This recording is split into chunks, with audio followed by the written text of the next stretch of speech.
تعال ابو عبد اللطيف تعال اشرح لنا. هذا يا طول العمر السلامه يسموه انقناء. هذا بعد ما ينتهي موسم العنب. طبعا هذا يتكون عباره عن طين ومع قش يحطونه.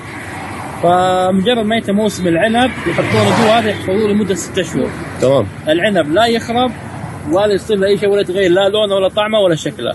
فالحين نكسر واحد ونشوف تقريبا عدى عليه الحين 4 شهور. عدى عليه 4 شهور؟ 4 شهور من موسم العنب، فلا نكسر حبه ونشوف. طيب كسر لنا واحده يا حلو. ميدكو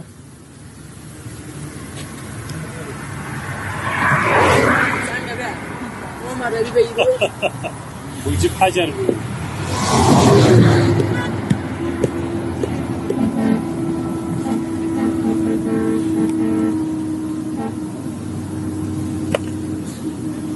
هذا العنب مثل ما انتم شايفينه كانك توك قاطفه منها الشجر. لا والله طريه ما شاء الله جاهزه. طريه ونفس الطعم نفس الشيء. هذا طال عمرك طريقه افغانيه عاد.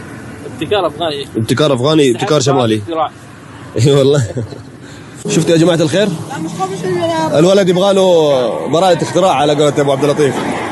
شفتوا كيف يحتفظون بالعنب؟ 5 شهور 6 شهور 7 شهور ما تخرب. طبعا هذا طوب من الطين والقش. هذا كانجينا بالافغاني شو اسمه؟ كانجينا. أيوه. يسمونه كانجينا. نجرب واحد نشوف.